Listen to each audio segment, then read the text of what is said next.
good people of YouTube? Mountbatten here. And today I have a bit of a coal ship buying guide for you guys. A couple of you guys have been asking, what should I get besides, obviously, the Thunder and the Georgia, both of which are leaving quite recently, and in what order. So today I'm going to go through most of the higher tier ships you can get in the armory right now for coal. And when the Thunder and Georgia leave, pretty much for this list, just knock those two off the list and start behind them. As of right now, we don't know what is going to replace them just yet. We have a couple of pretty good ideas, but nothing's been confirmed by Wargaming as I'm recording this on January 9th. And if they do announce what's going to be replacing it at the time of those ships' release, after I get done reviewing them, I'll go back and redo this list. But for now, this is the list in order in which I think you should pick up the coal ships. And again, this is all my opinion. I'm not saying this is like the ultimate coal ship list or the ultimate coal ship buying guide. It's just mine. It's the order that I would get them in if I had the opportunity to start all over today. Alright, anyway, so let's go ahead and get going. So at the front, of course, is the Thunderer. So the Thunderer is the Tier 10 British battleship. Thunder is absolutely nuts, and that's probably why it's getting removed. It's got 8 457mm guns, and these guns are absolutely insane. They have absolutely god tier HE and god tier AP, and they have a very, very quick reload time. Depending upon your build, it has around 25-second reload time. You can build for DPM and get it down to 22 seconds base with guns that are incredibly accurate. If you know how to aim at long range, you will be actually hitting more often than not. If you're in a match with a really good Thunderer player and one that knows how to aim, it is a truly terrifying experience because he just never misses, because the dispersion of the Thunder is always very, very good. And it's actually pretty rare. Like, you know how battleships every now and then they have a really wonky salvo. On Thunder, it's pretty rare unless RNG just hates you or you're in like a thunderstorm or a snowstorm match or whatever. But the grouping on Thunder is normally just spot on all the time, and it's nuts. Out on top of that, Thunder gets an improved hill, doesn't get the dry dock hill that the Conqueror gets, and a 10-second base rudder shift time. This thing is quite hard to hit back to unless you get pretty close, but most good Thunder players won't allow you to get close enough to do anything. On top of that, it has a 12.5 kilometer concealment range with the captain skill in the module applied, so it can literally choose when to engage and when to disengage, unless obviously it's being spotted by a CV, but it's got pretty decent AA and defensive fire on top of that too. So all around, it's a very insane ship and pretty overpowered in my opinion, but I know some people don't share that same opinion, but it's a ship that you do definitely need to pick up before it goes, because this is an incredibly easy ship to just farm damage in, both with its HE and with its AP. Alright, going down to the next ship that you should acquire is the Georgia. Now, Georgia's number 2 in this list because it is a coal ship, but it's also available for cash. So Thunderer should be your number 1 priority to get right now, and if you get Thunderer and you still want to get Georgia, you can, of course, just pay for it. Now, it's like $80, it's pretty expensive, but if you want both of them and you don't have the coal, it's what you're going to have to do. And Georgia is a really, really fun ship. She has 6 457mm 18-inch guns, and she is an absolute blast to play. She is a proto-Iowa design, and she is just nuts with what she can do. She has engine boost too, which means she can get up to around 40 knots in a battleship. The DDs are fast, but Georgia is faster. On top of that, she has absolutely amazing secondary. She has a Massachusetts levels of secondary. She's got those really, really accurate American secondaries. I call them laser secondaries because they all are just almost grouped up in one laser. And man, they don't hurt too much when they hit, because of course they aren't German and they don't get the German pins. But the amount that you will be hitting with these secondaries makes up for it. They're also really great at starting fires because of that too. They're really accurate and they have a quick reload time.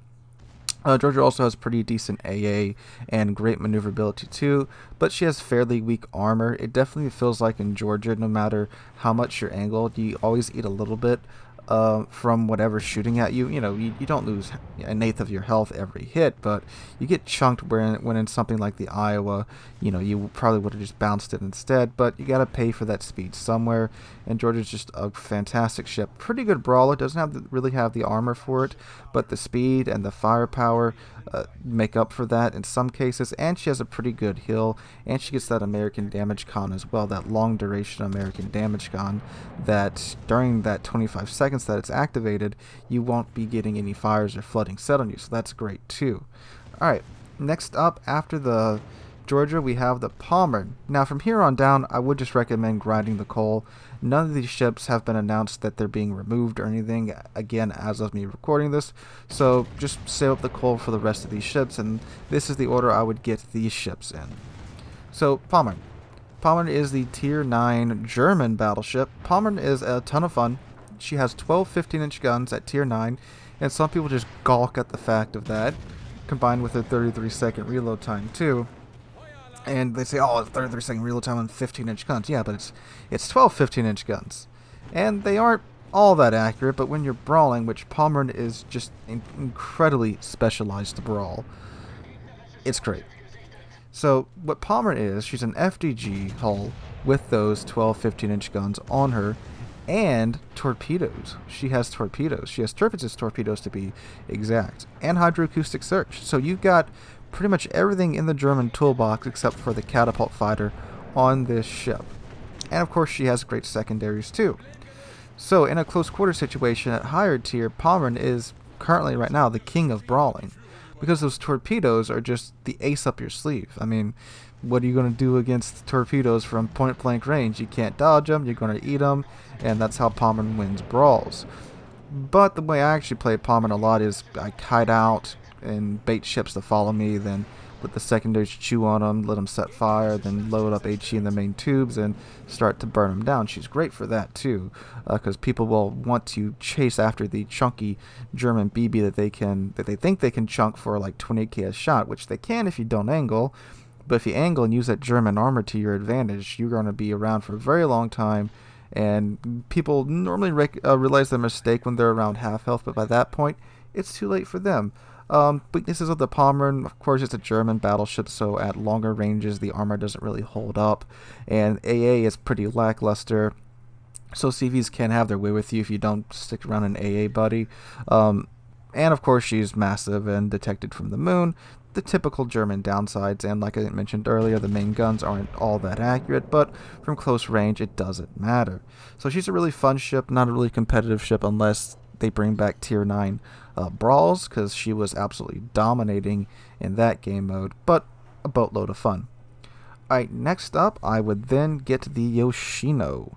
So the Yoshino is the Tier 10 Japanese supercruiser, and the Yoshino is, in simple terms, a very large Zal. Most of the time that's the pretty good description of it. So she has great range, great Japanese HE. Japanese HE all around is just fantastic. The only reason it's probably not used on battleships more is because the Yami has 18-inch guns, so there's no real need for it.